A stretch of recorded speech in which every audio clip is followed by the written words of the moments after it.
अस्सलामुअलैकुम एवरीवन। आज की इस वीडियो में हम कैलकुलस का लेक्चर नंबर 4 जो है वो स्टार्ट करने जा रहे हैं। लेक्चर नंबर 4 में हमने फैमिलीज ऑफ फंक्शंस को डिस्कस करना है। Functions are often grouped into families according to form of their defining formula or other common characteristic। Functions को कुछ कॉमन करेक्टरिस्टिक या डिफाइनिंग फार्मूला की बेस पे हम एक ख़ास किस्म के ग्रुप्स में कन्वर्ट करते हैं, जिनको हम फैमिलीज ऑफ फंक्शंस बोलते हैं। उन्हीं फैमिलीज को भी हम डिस्कस करने जा रहे हैं। सबसे पहला क्या है, फैमिलीज ऑफ कर्व्स। बच्चों, हमें पता है कि x और y की जो इन जनरल करस्पॉन्डेंस होती है वो y is equal to F of X होती है। मैं लेट करता हूं कि आपके पास जो एफ ऑफ एक्स है वो कांस्टेंट फंक्शन है, मतलब लेट सपोज वो c के इक्वल है। हमें क्या मिला, y इज इक्वल टू, यहाँ पे एफ ऑफ एक्स की वैल्यू पुट करें, c हो जाएगा। y is equal to c का जो ग्राफ होता है वो बच्चों किस तरह से होता है, ये आपके पास एक हॉरिजेंटल लाइन होती है जो कि x जो है जिसमें वेरी करता है। लेट सपोज आपके पास ये एक्स वाई प्लेन है और यहाँ पर y is equal to 0। x कहाँ पे 0 होता है, x y एक्सिस के ऊपर 0 होता है। लेट सपोज आपके पास x 0 है और y की वैल्यू c है हमारे पास। ये पॉइंट कहाँ पे आएगा, लेट सपोज ये यहाँ पे आता है, क्योंकि ये डिपेंड करता है कि c की वैल्यू क्या है। अगर c की वैल्यू लेट सपोज 2 है तो ये y1 ये y2 मतलब यहाँ पे आएगा। c की वैल्यू 3 होगी तो यहाँ पे लाइन बनेगी। आपके पास इस तरह के जितने भी फंक्शन होंगे जो कि कांस्टेंट होंगे, वो डिपेंड करता है कि c की वैल्यू कितनी है, तो आपके पास वो सारे फंक्शन यहाँ पे आते जाएंगे। अगर c की वैल्यू लेट सपोज 2 है तो ये बनेगा, c की वैल्यू 1 है तो आपके पास ये वाला ग्राफ बनेगा, c की वैल्यू 3 है तो ये वाला ग्राफ बनेगा। तो बच्चों, इस तरह के आपके पास जो ग्राफ होते हैं वो बेसिकली वो एक फैमिलीज ऑफ फंक्शंस को शो करते हैं, मतलब ऐसे फंक्शन जिनका ग्राफ सेम है। इस कैरेक्टरिस्टिक की बुनियाद पर हम इनको एक फैमिली में कंसीडर करते हैं। c की वैल्यू नेगेटिव भी हो सकती है, तो फिर आपके पास ये जो x एक्सिस है इसके डाउन में आपके पास यहाँ पे उसका ग्राफ बनेगा उस फंक्शन का। c की वैल्यू अगर -2 है तो यहाँ पे ग्राफ बनेगा एंड सो ऑन। इस तरह के सारे फंक्शंस जिनमें आपके पास y जो होता है वो कांस्टेंट होता है, उनके ग्राफ इस तरह से बनेंगे। सिमिलरली अब हम इसको जरा मजीद एग्जेजरेट करते हैं। देखिए आपके पास, क्योंकि ये एक स्ट्रेट लाइन है, स्ट्रेट लाइन का ग्राफ है, हमें पता है कि जो लाइन की इक्वेशन होती है वो क्या होती है, y is equal to m x plus c होती है। यहाँ पे हम दो केसेस को डिस्कस करते हैं। ये लाइन की इक्वेशन है और यहाँ पे लाइन जो m है वो लाइन की स्लोप को शो कर रहा है, जो c है वो y इंटरसेप्ट है, और आपके पास जो c है आपके पास वो y इंटरसेप्ट सही है। अच्छा, हमारे पास यहाँ पे दो केसेस में डिस्कस करता हूँ। केस नंबर 1 क्या है, इफ m इज वेरिंग, मतलब m जो है वो चेंज हो रहा है, एंड c इज फिक्स्ड, तो उस केस में आपके पास किस तरह के फंक्शन इन्वॉल्व होंगे, मैं यहाँ पे बना देता हूँ उनका ग्राफ बच्चों। क्योंकि c जो है वो y इंटरसेप्ट को शो कर रहा है, यहाँ पे हम ले लेते हैं कोई y इंटरसेप्ट। अब यहाँ पे आपके पास ये जितने भी आपके पास फंक्शंस के ग्राफ बन रहे हैं, ये सारे जो है उनको हम एक फैमिली में कंसीडर कर सकते हैं। आई होप सो आपको मेरा पॉइंट समझ आ रहा है। यहाँ पे देखें, इन सारे लाइंस की जो स्लोप है वो डिफरेंट होगी, ठीक है, और लाइन स्लोप आपके पास डिफरेंट और लाइंस भी डिफरेंट हैं। सी आपके पास जो है वो सेम है, तो सी हमने यहाँ पे वाई इंटरसेप्ट चूज कर लिया है। केस नंबर 2 बच्चों मैं यहीं पे डिस्कस कर लेता हूँ। केस नंबर 2 हमारे पास है कि इफ m इज फिक्स्ड, अगर m आपके पास जो स्लोप है वो फिक्स्ड हो, m is fixed, and c हमारे पास जो y इंटरसेप्ट है c इज वेरिंग, मतलब वो चेंज हो रहा है। उस केस में आपके पास किस तरह के फंक्शंस होंगे, मैं यहाँ पे बना देता हूँ। देखिए m हमारे पास फिक्स है, मतलब सारी लाइंस की जो स्लोप होगी वो सेम होगी।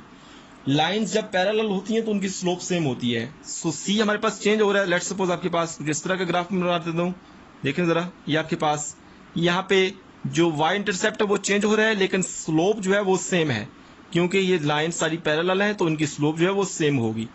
इस तरह के सारे फंक्शंस जिनमें स्लोप हमारे पास सेम होती है और इंटरसेप्ट चेंज हो रहा होता है, उनको हम एक फैमिली में कंसीडर करते हैं। सो बच्चों इस तरह से हमने फैमिलीज ऑफ कर्व्स को डिस्कस किया है। सो अभी हम फंक्शंस की एक और फैमिली है उसको भी आपके सामने डिस्कस करते हैं। Number 2, the family y is equal to X to raise power n। So बच्चों हमें पता है कि y और x की जो इन जनरल करस्पॉन्डेंस होती है that is y is equal to F of x। So इन दोनों को अगर मैं कंपेयर करूं तो हमारे पास जो एफ ऑफ x बनता है that is x to raise power n। So बच्चों इस तरह के जो फंक्शंस होते हैं इनको हम बोलते हैं power function. Power function. So यहां पर हमने बेसिकली दो केसेस को फॉलो करना है। पहला केस क्या है कि अगर आपके पास जो n है वो पॉजिटिव हो। सो केस नंबर 1 है बच्चों आपके पास जब आपके पास n जो है वो n is positive integer, n is positive integer and n is greater than 0, मतलब 0 से बड़ा होना चाहिए, क्योंकि जब 0 होगा x टू रेज पावर 0 1 हो जाएगा। So f of x is equal to 1। Basically वो एक कांस्टेंट फंक्शन है जो कि केस नंबर 1 में हम ऑलरेडी डिस्कस कर चुके हैं। सो बाय द वे हम स्टार्ट करते हैं। n जब पॉजिटिव इंटीजर होगा और n आपके पास 0 से बड़ा होगा।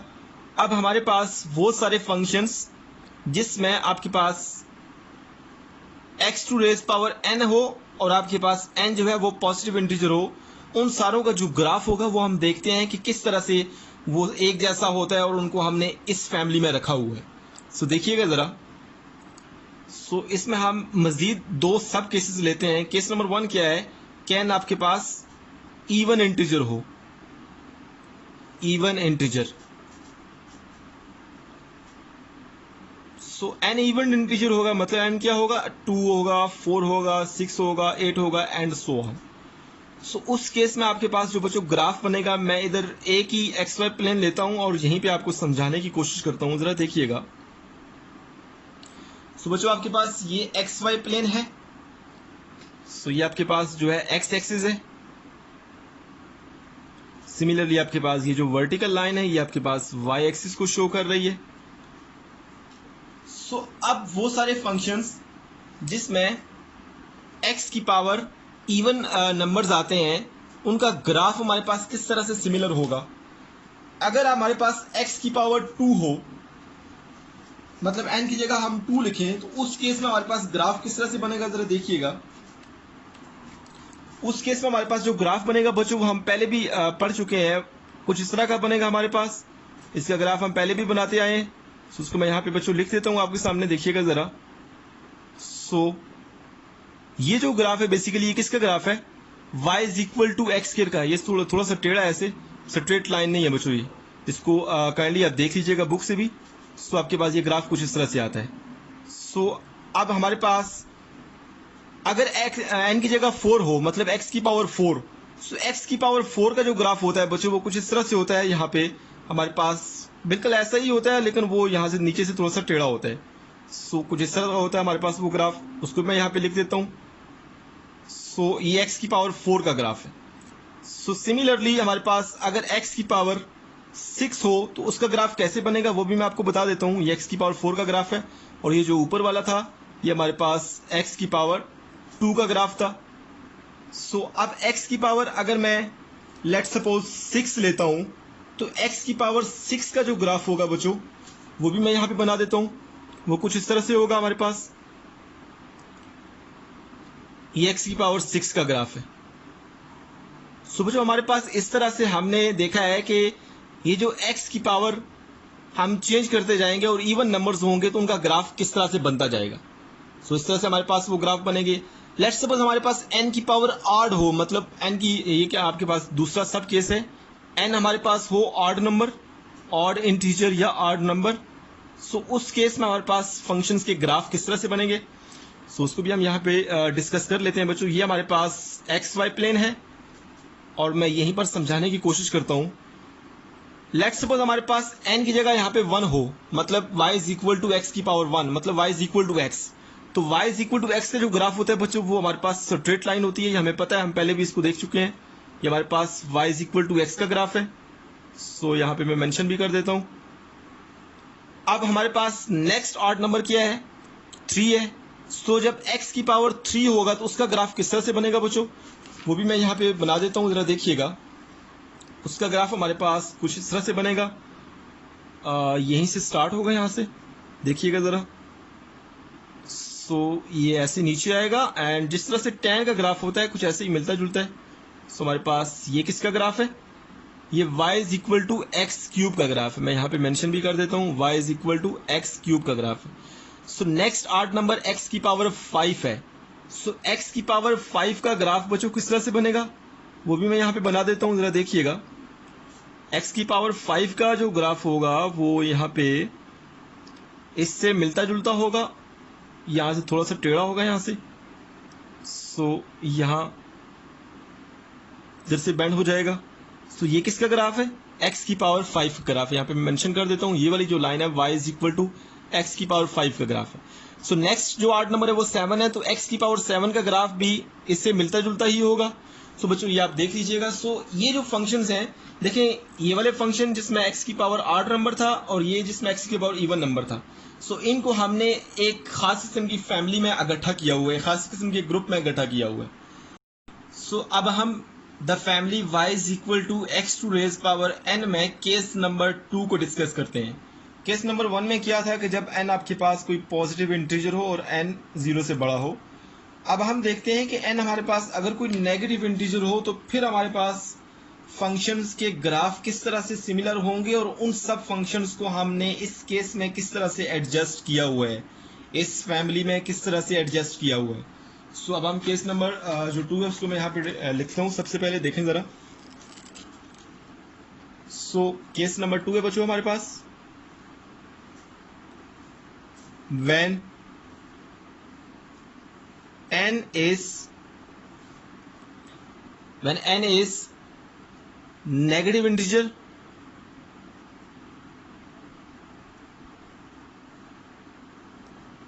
सो n जब हमारे पास कोई नेगेटिव इंटीजर होगा तो उस केस में हमारे पास पावर फंक्शंस की ग्राफ किस तरह से सिमिलर होंगे वो भी हम देख लेते हैं। सो जब मैं लेट करता हूं, let n is equal to minus T where t is greater than 0, मतलब कोई पॉजिटिव इंटीजर है। सो इसको मैं अपने गिवन पावर फंक्शन में पुट करता हूं। So x to raise power n था ना, सो n की जगह मैं पुट करता हूं minus T. So x to raise power minus T हो जाएगा और इसकी पावर को अगर मैं प्लस करना चाहूं तो ये फ्रैक्शन में चला जाएगा ना, तो 1 over X to raise power t हो जाएगा। So y is equal to 1 over X to raise power t और t हमारे पास जो है वो पॉजिटिव इंटीजर है, सही है ना। सो अब t की वैल्यू में चेंज करता जाता हूं और डिफरेंट फंक्शंस आते जाएंगे और उन फंक्शंस का ग्राफ जो है वो मैं आपके सामने ड्रा करता हूं, जरा देखिएगा। सो सबसे पहले if t is equal to 1 लेता हूं मैं, अगर t की जगह मैं 1 लेता हूं तो हमारे पास फंक्शन क्या बनेगा, y is equal to 1 by x. So y is equal to 1 by x. So बच्चों जरा देखिएगा इसका ग्राफ कैसे बनेगा, यहां पे मैं ग्राफ ही बना देता हूं। सो मैं एक्स वाई प्लेन लेता हूं बच्चों, यहां पे 1 बाई एक्स का जो ग्राफ है बच्चों वो 2 पॉइंट्स को टच करके गुजरेगा, ये आपने याद रखना है। एक पॉइंट क्या है, -1 -1 -1 कॉमा -1। सिमिलरली दूसरा पॉइंट क्या है, 1 1। और ग्राफ किस तरह से बनेगा वो मैं आपके सामने बनाता हूं। ग्राफ बच्चों कुछ इस तरह से बनेगा, क्योंकि ये जो आपके पास फंक्शन 1 ओवर एक्स है ये at x is equal to 0 पर अनडिफाइन है, मतलब इन्फिनिटी देता है। 1 ओवर 0 इन्फिनिटी होता है ना। सो यहाँ पे देखिए आप जब x आपके पास ये वाला जो पॉइंट पुट करेंगे तो आपके पास ये ऊपर इन्फिनिटी को अप्रोच कर रहा है, मतलब y जो है वो इन्फिनिटी, ये ऊपर ये y आपके पास इन्फिनिटी जा रहा है ना y एक्सिस, तो ये आपके पास ये इन्फिनिटी को अप्रोच कर रहा है। सो सिमिलरली जब आप x की जगह इधर भी पुट करेंगे 0 तो आपके पास यहाँ पे कुछ इस तरह आपके पास ये ग्राफ टर्न हो जाएगा। सो ये किसका ग्राफ है, 1 ओवर x का ग्राफ है दोनों, क्योंकि 0 के ऊपर ये डिफाइंड नहीं है, इस वजह से आपके पास दरमियान में जंप आ गया। सो इसकी वजह से ये x इज इक्वल टू 0 पर ये फंक्शन डिसकंटिन्यूअस है, ठीक है ना, क्योंकि कंटिन्यूटी की वो तीनों कंडीशन जो है वो सेटिस्फाई नहीं कर रहा। सो बाय द वे अब हम t की जगह 2 पुट करते हैं। If t is equal to 2, so आपके पास क्या बनेगा, y is equal to 1 by x square. सो ये वाला जो फंक्शन है ये भी x इज इक्वल टू 0 पर डिफाइंड नहीं है। सो इस फंक्शन का जो ग्राफ है वो इस फंक्शन के ग्राफ से मिलता जुलता होगा। सो इसको भी हम देख लेते हैं बच्चों। यहाँ पे मैं इसका ग्राफ जो है वो ड्रा करता हूँ, जरा देखिएगा। सो ये एक्स वाई प्लेन है। 1 ओवर एक्स स्क्र का जो ग्राफ होगा बच्चों वो किस तरह से होगा, मैं आपके सामने यहाँ पे बना देता हूँ। इसका ग्राफ हमारे पास, ये हमारे पास क्या होगा, ये इस पॉइंट को टच करके गुजरेगा 1,1 को। ये आपने एज ए आइडेंटिफिकेशन जो है ये याद रखना है। और इसका जो ग्राफ होगा बच्चों ये इस तरह से होगा, इस पॉइंट को टच करके गुजरेगा।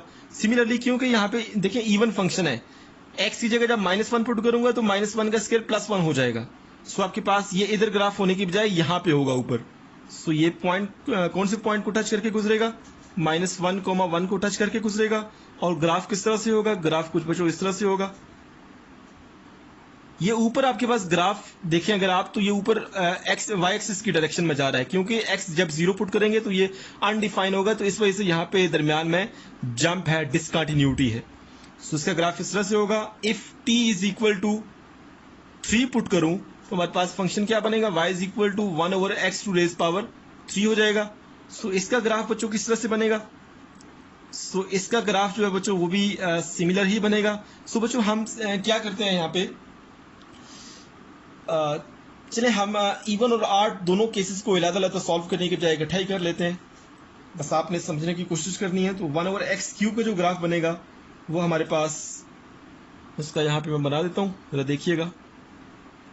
ये हमारे पास यहाँ पे और यहाँ पे, मतलब इन दो पॉइंट्स को टच करके ग्राफ गुजरेगा। आपने एक बात याद रखनी है कि अगर आपके पास t जो है वो ऑड हो, मतलब 1 हो, 3 हो, 5 हो, 7 हो, उस केस में आपके पास जो ग्राफ बनेगा फंक्शन का, इस तरह के फंक्शन का, वो क्या बनेगा, एक यहाँ पे ग्राफ होगा और एक पहले क्वाड्रेंट में और एक तीसरे में होगा। अगर फंक्शन इवन हो, जैसे स्क्वायर आ गया है 1 over x square, 1 over X 4, 1 over x 6, इस तरह का जो ग्राफ होगा बच्चों वो आपके पास ग्राफ पहले और दूसरे क्वाड्रेंट में बनेगा। इस तरह से ग्राफ बनेगा, क्योंकि आपके पास वो फंक्शन इवन हो जाएगा तो आपके पास यहाँ पे होने की बजाय यहाँ पे हो जाएगा। ठीक है ना, ये बातें आप याद रखनी है। सो अब आपके पास जो ग्राफ बनेगा 1 ओवर एक्स क्यूब का, मैं आपके सामने बना देता हूँ। सो ग्राफ कुछ इस तरह से बन जाएगा बच्चों, देखिएगा जरा। 1 ओवर एक्स क्यूब का ग्राफ ये हमारे पास कुछ इस तरह से बनेगा। सिमिलरली ये पॉइंट कौन से है, 1,1 है, और ये पॉइंट कौन सा है, -1,-1, क्योंकि थर्ड क्वाड्रेंट में x भी नेगेटिव होता है और y भी नेगेटिव होता है। आपके पास ग्राफ कुछ इस तरह से बनेगा। Similarly if t is equal to मैं 4 लूं, if t is equal to 4 लेता हूं तो हमारे पास फंक्शन क्या बनेगा, y is equal to 1 over X 4। इसका ग्राफ क्या बनेगा जरा देखिएगा। मैंने आपको पहले बताया है कि अगर फंक्शन इवन हो, मतलब t की जगह वैल्यू हम इवन पुट करें, x स्क्वायर हो गया, 1 ओवर एक्स 4 हो गया, 1 ओवर एक्स 6 हो गया, उस वक्त ग्राफ पहले और दूसरे क्वाड्रेंट में बनेगा। क्योंकि x इज इक्वल टू 0 पर ये सारे डिफाइंड नहीं है, तो हमारे पास ये दरमियान में जंप होगा। ठीक है ना, तो हमारे पास पॉइंट ये कौन सा होगा, 1,1, और ये पॉइंट कौन सा होगा, -1,1, और हमारे पास 1 ओवर एक्स 4 का जो ग्राफ बनेगा बच्चों वो किस तरह से बनेगा जरा देखिएगा। ये हमारे पास कुछ इस तरह से बनेगा। सिमिलरली यहां पर भी। सो अगर आप गौर करें तो आपके पास ये ग्राफ में सिमिलर है, मतलब इवन पावर के लिए 1 over x square, 1 over X 4 उनके लिए सेम है पहले और दूसरे क्वाड्रेंट में, और जो ऑड पावर है 1 एक्स की पावर 1, एक्स की पावर 3, एक्स की पावर 5, वो देखें पहले और तीसरे क्वाड्रेंट में, पहले और तीसरे क्वाड्रेंट में। और जो अगला केस है वो भी मैं आपके सामने बता देता हूं, देखिएगा जरा। If t is equal to 5 हो तो फंक्शन क्या बनेगा, y is equal to X to raise power 5। क्योंकि ये ऑड फंक्शन है तो इसका ग्राफ पहले और तीसरे क्वाड्रेंट में बनेगा और इन दो पॉइंट्स को टच करके गुजरेगा। एक पॉइंट 1,1 है और दूसरा पॉइंट -1,-1, और ग्राफ किस तरह से बनेगा बच्चों, ग्राफ कुछ इस तरह से बनेगा। ठीक है ना, सो ये आपने देख लेना है बुक से। सो इस तरह के जो सारे फंक्शंस हैं उनको हमने एक फैमिली में रखा हुआ है। सो इस तरह से हमने बच्चों केस नंबर 2 को डिस्कस किया है। सो बच्चों ये दो केस, दो फैमिलीज आपके सामने डिस्कस करने का मकसद ये था कि आपको अंदाज़ा हो सके कि फंक्शंस जो हैं वो किस तरह से एक ख़ास फैमिली में फ़िट हो सकते हैं और उनका ग्राफ बनाना हमारे लिए ऑफ कोर्स आसान हो सकता है। जिस तरह से हमने फंक्शंस की प्रॉपर्टीज़ पढ़ी थी और उन प्रॉपर्टीज़ को यूज़ करके भी हम कॉम्प्लिकेटेड फंक्शन का जो ग्राफ है वो सिंपल फंक्शन के साथ कंपेयर करके बना सकते थे। सो इन आपके पास जो दो केसेस हमने दो फैमिलीज़ पढ़ी हैं आपके सामने, सो इनका मकसद भी यही है कि आपको अंदाज़ा हो सके कि फ़ंक्शन किस तरह से सिमिलर हो सकते हैं। कुछ और फैमिलीज़ भी हैं, वो आप बुक से देख लीजिएगा। सो अभी हम जो नेक्स्ट टॉपिक है उसको स्टार्ट करते हैं, और जो नेक्स्ट हमारा टॉपिक है दैट इज़ पोलिनोमियल्स। हम पोलिनोमियल्स के बारे में पढ़ते हैं और फिर हम आगे मूव करेंगे। A function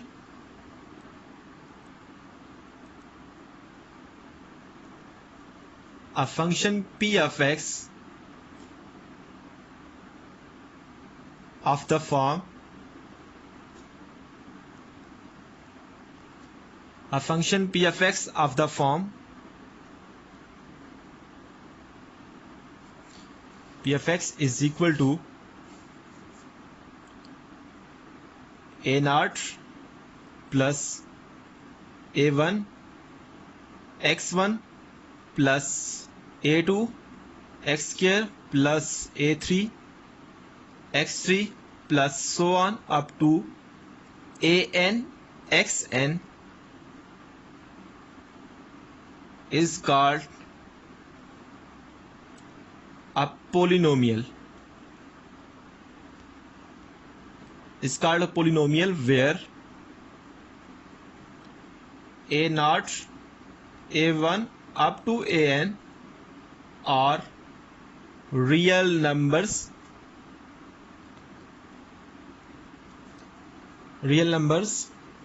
and n is non-negative integer.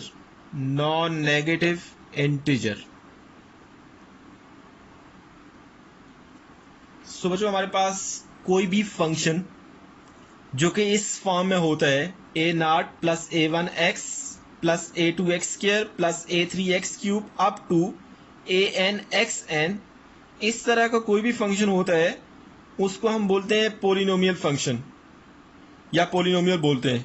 यहाँ पर हमारे पास ये जो a naught a1 a2 a3 up to an है, ये हमारे पास कांस्टेंट हैं जो कि रियल नंबर्स हैं, और हमारे पास ये जो x की पावर है ये हमारे पास नॉन नेगेटिव इंटीजर्स हैं। सो पावर पर क्या कंडीशन है कि आपके पास ये जो n है पावर में, ये हमारे पास नॉन नेगेटिव इंटीजर है, मतलब 0 हो सकता है, +1 +2 +3 एंड सो ऑन। ओके, सो बच्चों इसकी कुछ एग्जांपल्स हम आपके सामने डिस्कस करते हैं। देखें, यहाँ पे मैं कुछ अभी फंक्शंस लिखने जा रहा हूँ जो कि इस प्रॉपर्टी को सेटिस्फाई करते हैं और उन्हें हम कहेंगे वो पोलिनोमियल फंक्शंस हैं। सो यहाँ पे मैं एग्जांपल लिखता हूँ, जरा देखिएगा। सबसे जो पहली एग्जांपल है देखें जरा, 2x + 1। देखें यहाँ पे x की जो पावर है वो 1 है, मतलब पॉजिटिव इंटीजर है। ये जो 2 है ये आपके पास, और ये जो 1 है ये आपके पास एज की वैल्यू है। सो ये आपके पास फर्स्ट डिग्री पोलिनोमियल है, क्योंकि x की पावर 1 है तो इसकी हम कहते हैं first degree polynomial, first degree polynomial या पोलिनोमियल फंक्शन। दूसरी एग्जांपल देखें जरा बच्चों, 3x² - 2x + 7। देखें यहां पे हमारे पास ये 3 जो है ये कांस्टेंट है, ये जो -2 है ये भी कांस्टेंट है। -2 भी हो सकता है क्योंकि आपके पास ये जो a नॉट से लेके an तक थे ये रियल नंबर से, रियल नंबर पॉजिटिव भी होते हैं नेगेटिव भी होते हैं। सिमिलरली 7 भी आपके पास कांस्टेंट है, रियल नंबर है। x की पावर यहाँ पे +1 है, यहाँ पे x की पावर +2 है। सो हमारे पास ये आपके पास एक सेकंड डिग्री पोलिनोमियल है, क्योंकि x की हाईएस्ट पावर 2 है। ये आपके पास सेकंड डिग्री पोलिनोमियल है। सो बच्चों और एग्जांपल हम आपके सामने रखते हैं, देखिएगा जरा। स्क्वायर रूट ऑफ 3 x की power 7 plus square root of 7 x की पावर 10 + 6। सो बच्चों आपके पास ये जो पोलिनोमियल है इसमें x की हाईएस्ट पावर जो है वो 10 है। इसका मतलब है कि ये 10th डिग्री पोलिनोमियल है, 10th डिग्री पोलिनोमियल है। और ये क्या पोलिनोमियल्स की जो कंडीशन उसको सेटिस्फाई करता है, देखिए x की जो पावर है यहां पर भी और यहां पर भी वो पॉजिटिव और मतलब नॉन नेगेटिव इंटीजर है। और हमारे पास ये भी कांस्टेंट है, ये भी कांस्टेंट है और ये भी कांस्टेंट है। तो इस तरह की बहुत सी एग्जांपल्स आपके सामने हो सकती हैं बच्चों। अब मैं कुछ ऐसी एग्जांपल्स लेता हूं जो कि पोलिनोमियल नहीं है। वो कौन सी है जरा देखिएगा। अगर मैं यहां पे लिखता हूं 2x to raise power -2 plus 3x to raise power 10, आया ये पोलिनोमियल है या नहीं? ये पोलिनोमियल नहीं है, क्योंकि x की जो पावर है वो नॉन नेगेटिव इंटीजर होना चाहिए, मतलब पॉजिटिव इंटीजर होना चाहिए। देखिए यहाँ पे तो पॉजिटिव है लेकिन यहाँ पे पॉजिटिव नहीं है, -2 है। तो ये आपके पास पोलिनोमियल नहीं है। इस तरह की और भी बहुत सारी एग्जांपल्स हो सकती हैं बच्चों, जरा देखिएगा। अगर मैं लिखूं 10x की पावर 1/2 प्लस 7, ये भी आपके पास पोलिनोमियल नहीं है, क्योंकि आपके पास पावर में पॉजिटिव इंटीजर होना चाहिए। ये इंटीजर नहीं है, ये रियल नंबर है। ओके, सो बच्चों इस तरह से हमने पोलिनोमियल के इस टॉपिक को पढ़ा है। सो अभी हम जो नेक्स्ट टॉपिक है उस पर मूव करते हैं। सो नाउ हम अलजेब्राइक फंक्शंस को डिस्कस करते हैं। Functions that can be constructed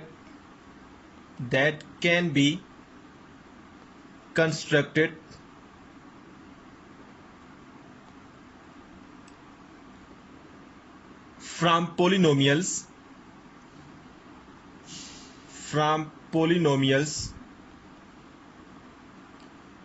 by applying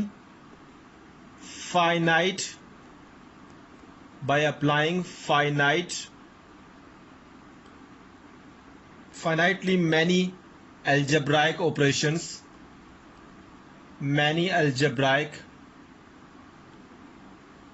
operations, और वो कौन सी ऑपरेशंस हैं मैं यहां पे मेंशन भी कर देता हूं। एडिशन है, सब्ट्रैक्शन है, डिवीजन है एंड रूट एक्सट्रैक्शन है। सो ये सारे ऑपरेशन अगर मैं पोलिनोमियल्स पे अप्लाई करूं तो वहां से हमें अलजेब्राइक फंक्शंस मिल सकते हैं। सो इस तरह के फंक्शंस को हम क्या कहते हैं? Are called algebraic functions. So ये मैंने बच्चों डेफिनेशन आपके सामने लिख दी है। सो अभी हम कुछ एग्जांपल्स भी आपके सामने रखते हैं। सो एग्जांपल देखें जरा। f of x is equal to x square minus 4 square root. So बच्चों अगर मैं यहां से स्क्वायर रूट को खत्म करूं तो क्या बचता है? x स्क्वायर माइनस 4, जो कि एक सेकंड डिग्री पोलिनोमियल है। तो पोलिनोमियल्स पर जब हमने स्क्वायर रूट अप्लाई किया है तो तब हमें अलजेब्राइक फंक्शन मिल गया है। सो ये वही है जो हमने यहां पे डेफिनेशन में लिखा है। Functions that can be constructed from polynomials by applying finitely many algebraic operations, that is addition, subtraction, division and square root extraction, so are called algebraic functions. So example number 2 भी देख लें आप। f of x is equal to 3 square root of x with the index 3 into 2 plus x, ये भी आपके पास एक algebraic function है। So एक और एग्जांपल मैं यहाँ पे लिखता हूँ। f of x is equal to x to raise power 2/3, देखें यहाँ पे डिवीजन अप्लाई हुई है, into x plus 2 into whole power 2। So बच्चों ये भी आपके पास अलजेब्राइक फंक्शंस हैं। सो अलजेब्राइक फंक्शंस के भी जो ग्राफ होते हैं वो भी उनकी भी एक अपनी इंपॉर्टेंस होती है। सो इस तरह से हमने पोलिनोमियल्स और अलजेब्राइक फंक्शंस को डिस्कस किया है। सो अभी हमारे पास कुछ ट्रिग्नोमेट्रिक फैमिलीज ऑफ फंक्शंस हैं, उनको भी हम डिस्कस कर लेते हैं। सो नाउ हम ट्रिग्नोमेट्रिक फैमिलीज ऑफ फंक्शंस को डिस्कस करते हैं। सबसे पहला केस देखें जरा। The family y is equal to a sin bx and y is equal to a cos bx। So बच्चों इस तरह के जो फंक्शंस हैं उनको हमने एक फैमिली में क्यों एडजस्ट किया हुआ है वो जरा देखिएगा। सो इन दोनों से रिलेटेड कुछ फंक्शंस हैं वो यहाँ पे मैं लिखने जा रहा हूँ, जरा देखिएगा। Let f of x is equal to a sin bx minus c, यहाँ पे आप c को ऐड भी कर सकते हैं, and g of x is equal to a cos bx minus c, where a, b, c are non zero constant, मैं यहां पे लिखता हूं where a B c are non zero constant in general. So अब बच्चों इन दोनों function का जो ग्राफ है वो मैं बना सकता हूं bye using the property stretching, compressing, reflecting and translating. ये चारों प्रॉपर्टीज किन पे अप्लाई करनी है?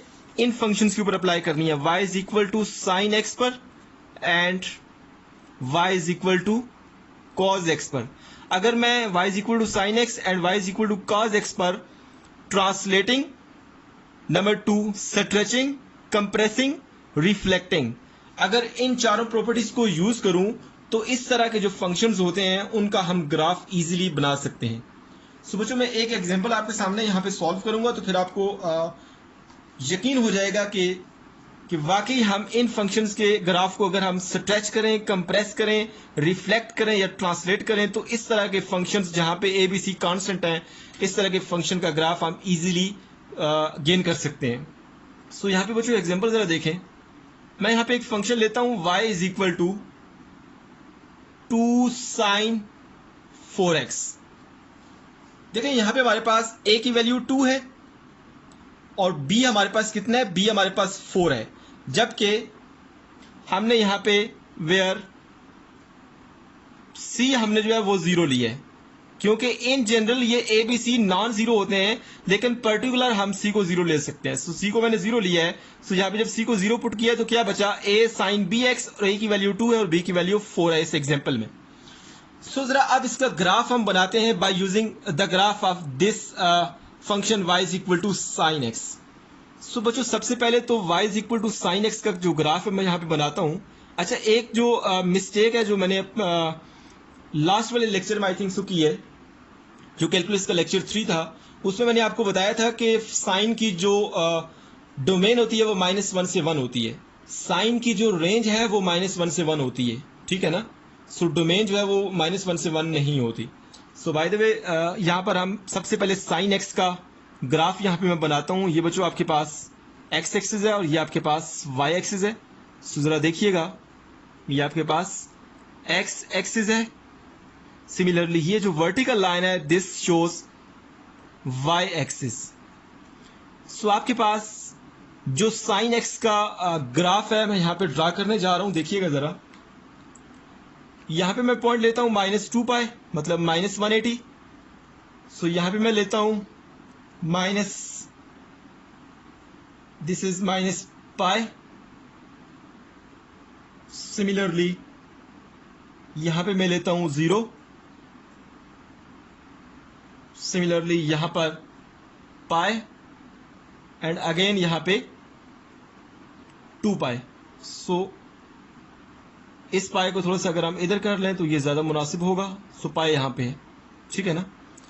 अच्छा अब मैं जरा साइन का ग्राफ यहां पे ड्रा करने जा रहा हूं, जरा देखिएगा। साइन का ग्राफ बच्चों कुछ इस तरह से होता है।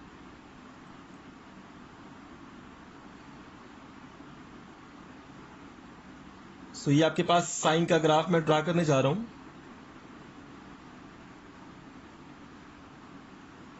सो बच्चों ये मैंने साइन का ग्राफ बनाया है, ठीक है ना। आपको हमने हाथ से बनाया है तो उसमें मे बी थोड़ी सी मिस्टेक हो, लेकिन with the help of MATLAB या कोई और सॉफ्टवेयर यूज करेंगे तो आपके पास साइन का ग्राफ जो है वो एग्जैक्ट आएगा। अच्छा ये साइन एक्स का ग्राफ है और हमने कहा था कि साइन एक्स का ग्राफ अगर इस पर हम ट्रांसलेशन की प्रॉपर्टी यूज करें, स्ट्रेचिंग या कंप्रेसिंग की प्रॉपर्टी यूज करें, रिफ्लेक्टिंग की प्रॉपर्टी यूज करें, तो हम इस तरह के जो फंक्शंस होते हैं जिसमें ए बी सी कांस्टेंट है उनका हम ग्राफ इजीली गेन कर सकते हैं। सो अब इसके ग्राफ को मैं किस तरह से ट्रांसलेट करूंगा या किस तरह से रिफ्लेक्ट करूंगा या किस तरह से कंप्रेस या स्ट्रेच करूंगा। बेसिकली यहाँ पे हमने दो प्रॉपर्टीज यूज करनी है, एक स्ट्रेचिंग और एक कंप्रेसिंग। सो हमने जब कंप्रेसिंग और स्ट्रेचिंग वाला डिस्कस किया था कैलकुलस के लेक्चर 3 में, उसमें हमने देखा था कि जब भी आप किसी सी के साथ मल्टीप्लाई करते हैं फंक्शन को, अगर सी जो है वो 1 से बड़ा हो तो उस केस में फंक्शन का जो ग्राफ होता है वो वर्टिकली उतने ही यूनिट स्ट्रेच हो जाता है। देखिए यहाँ पे c जो है ना वो 2 है, मतलब 1 से बड़ा है ना, तो इस फंक्शन का जो ग्राफ है वो वर्टिकली स्ट्रेच होगा। सो कितने यूनिट स्ट्रेच होगा? 2 यूनिट स्ट्रेच होगा, क्योंकि यहाँ पे हमारे पास जो c है वो 2 है। सो बच्चों जब मैं इसको स्ट्रेच करूंगा वर्टिकली तो हमारे पास जो ग्राफ बनेगा उसको मैं यहाँ पे अभी बनाने जा रहा हूँ, जरा देखिएगा। ये y1 है बच्चों, ये y0 था, यहाँ पे y1, यहाँ पे y लेट्स सपोज यहाँ पे y हम 1 लेते हैं, ये y1 है और ये y आपके पास 2 है। सो मैं आपको y1 देखिए यहाँ पे मैंने इसके इक्वल इस वजह से नहीं लिया क्योंकि हमारे पास ये फिर ये वाला ग्राफ और जो नया ग्राफ होगा वो इक्वल हो जाएंगे। सो बाय द वे यहाँ पे y1 है, यहाँ पे y2 है। सो y2 तक इस ग्राफ को मैं अभी स्ट्रेच करने जा रहा हूँ, जरा देखिएगा। सो जब इसको मैं स्ट्रेच करूंगा और कितने यूनिट हमने कंप्रेस करना है? 4। देखिए x के साथ जो इंडिपेंडेंट वेरिएबल x है उसके साथ हमने 4 को मल्टीप्लाई किया है। सो वो 4 यूनिट हमने कंप्रेस करना है और 2 यूनिट हमने y डायरेक्शन में स्ट्रेच करना है। सो देखिएगा अब जो फाइनल ग्राफ बनेगा बच्चों वो किस तरह से बनेगा, बल्कि मैं यहीं पे बना देता हूँ ताकि आपको चीज़ों की अंडरस्टैंडिंग हो जाए। सो ये किस तरह बनेगा आप ज़रा देखिएगा। सो यहाँ पे हमारे पास ये कुछ इस तरह से बन जाएगा बच्चों। सो ये ऊपर जाएगा क्योंकि हमने 2 तक जाना है। सो ये 2 यूनिट तक ऊपर स्ट्रेच हो गया। सिमिलरली साथ साथ ये 4 यूनिट कंप्रेस भी हो रहा है। सो मैं आपको गिन के बताऊंगा कि कैसे 4 यूनिट कंप्रेस हुए हैं, वैसे उसको भी आप देख लीजिएगा। सो ये बच्चों हमारे पास 2 यूनिट जो है वो स्ट्रेच हो रहा है एंड सिमिलरली 4 यूनिट जो है वो कंप्रेस हो रहा है। सो इसको हम देख लेते हैं।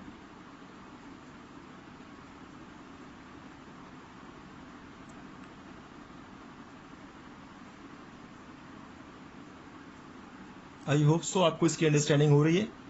मैं आपको बाद में गिन के बताऊंगा कि कैसे कंप्रेस हुआ है और कैसे स्ट्रेच हुआ है। सो स्ट्रेचिंग की तो आपको अंडरस्टैंडिंग हो रही है। देखें ये ऊपर y2 तक जा रहा है।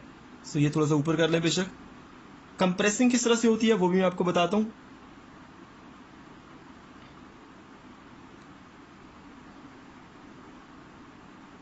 सो ये जो है ना यहाँ से टच करना चाहिए था, चलिए इसी को हमने पाई बोला है ना, ठीक है, ओके ये सही है।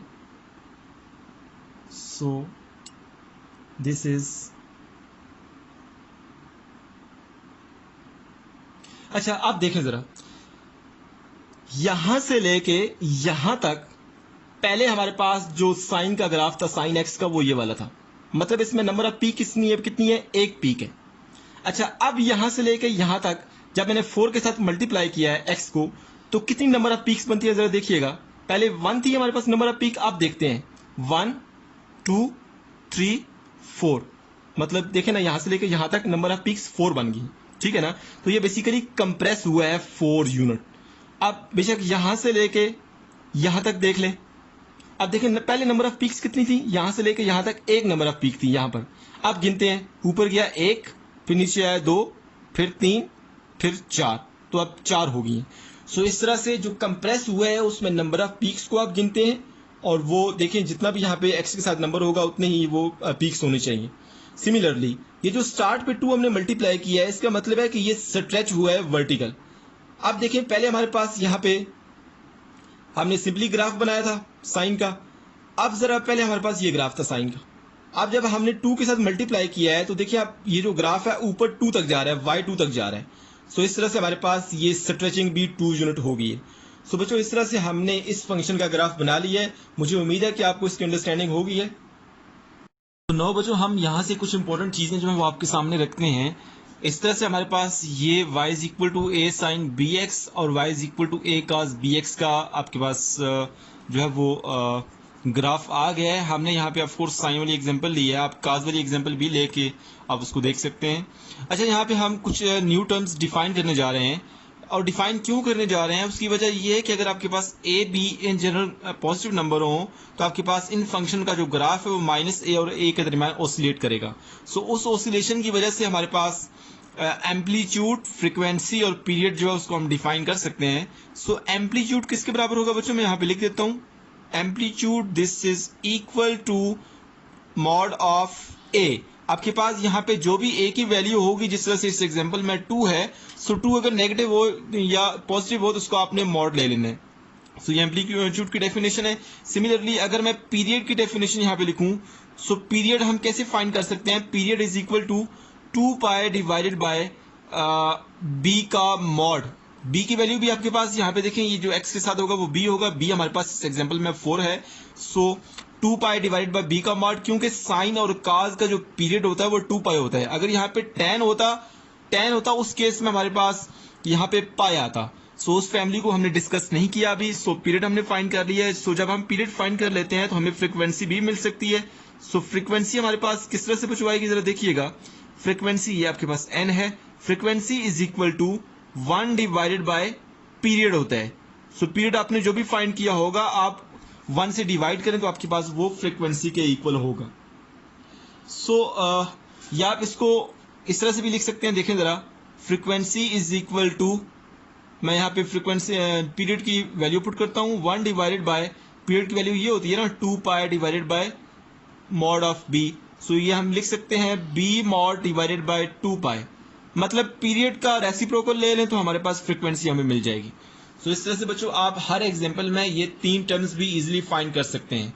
सो अगर मैं इस एग्जांपल की बात करूं जो हमने सॉल्व किया, y is equal to 2 sine 4x, so इसमें एम्पलीट्यूड किसके बराबर होगा, यहाँ पे मैं लिख लेता हूँ amplitude this is equal to, यहाँ पे a की जगह पुट करें 2 का मॉड हमारे पास 2 ही आता है।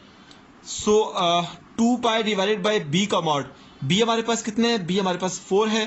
2 पाई को 4 से डिवाइड करें तो हमारे पास वो आपके पास पीरियड कितना आ जाएगा, 2 पाई डिवाइडेड बाय 4 करें तो आपके पास पाई डिवाइडेड बाय 2 आ जाएगा, ये पीरियड आ गया। सिमिलरली फ्रीक्वेंसी की बात करें तो फ्रीक्वेंसी पीरियड का रेसिप्रोकल होता है। सो 2 बाय पाई कर दें तो आपके पास वो फ्रीक्वेंसी आ जाएगी। सो आई होप सो बच्चों आपको ये जो एग्जांपल है और ये जो न्यू टर्म्स हमने यहाँ पे डिफाइन किए हैं, एम्पलीट्यूड, पीरियड, फ्रीक्वेंसी, इसकी समझ आ गई है। इस तरह के क्वेश्चंस आपके पेपर में आते हैं और आपसे कहा जाएगा कि आप एम्पलीट्यूड फाइंड करो, पीरियड फाइंड करो, फ्रीक्वेंसी फाइंड करो। सो आपने इन्हीं फार्मूलाज को यूज करना है और उसको सॉल्व करना है। सो अभी हम नेक्स्ट मूव करते हैं। सो नो बच्चों, ट्रिग्नोमेट्रिक फैमिलीज ऑफ फंक्शन में हम जो नेक्स्ट केस पढ़ते हैं उसमें हमारे पास the families y is equal to a sine into b x minus c and y is equal to a cos into b x minus c. इन families को ऑफकोर्स अभी हमने केस नंबर 1 में डिस्कस किया है, लेकिन इन फैमिलीज को और इस तरह के फंक्शंस को हम एक और जनरल फॉर्म में लिख सकते हैं। वो देखें जरा किस तरह से लिखेंगे। क्या मैं यहाँ से एंगल में से b कॉमन ले सकता हूँ, यहाँ से भी और यहाँ से भी, तो ये क्या बन जाएगा, y is equal to a sine, b को हमने कॉमन लिया और बाकी क्या बचा बच्चों, x minus C divided by b। Similarly इसमें से अगर एंगल में से मैं b कॉमन लेता हूं तो क्या हो जाएगा, y is equal to a cos, angle में से b कॉमन लिया तो क्या बचा बच्चों, x minus C divided by b।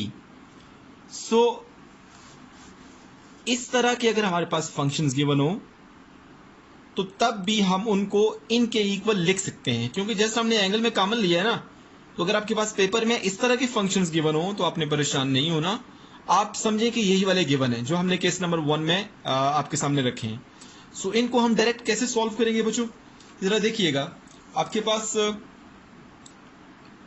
इस तरह के फंक्शंस का ग्राफ बनाने के लिए आपने सिंपली ट्रांसलेट करना है graph of a sine B X and y is equal to a cos B X.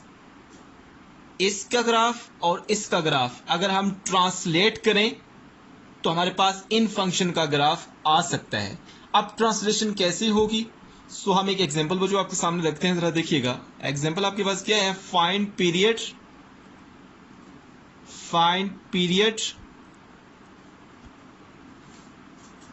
And amplitude. तो सबसे पहले हम ये इंपॉर्टेंट टर्म्स जो हैं ये फाइंड करते हैं और फिर मैं with the help of graph भी आपको समझा दूंगा। Find period and amplitude of y is equal to 3 cos, sorry यहाँ पे cos आता है 3 cos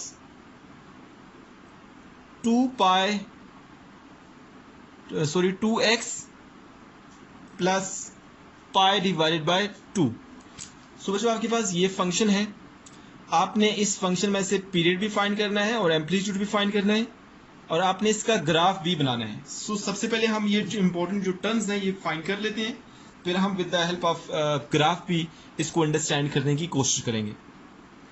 सो बच्चों हमारे पास ये जो एग्जांपल है, इसमें जो फंक्शन गिवन है इसका ग्राफ जो है वो हम कैसे फाइंड कर सकते हैं, बाय ट्रांसलेटिंग मैं यहां पे लिखता हूं, सॉल्यूशन है ये, by translating graph of y is equal to 3 cos 2x, क्योंकि यहां पे cos था तो यहां पे cos वाला मैंने यूज किया। By translating the graph of y is equal to 3 cos 2x मैं इसका ग्राफ फाइंड कर सकता हूं। सो किस तरह से फाइंड कर सकता हूं जरा देखिएगा। सबसे पहले हम एम्पलीट्यूड फाइंड करते हैं।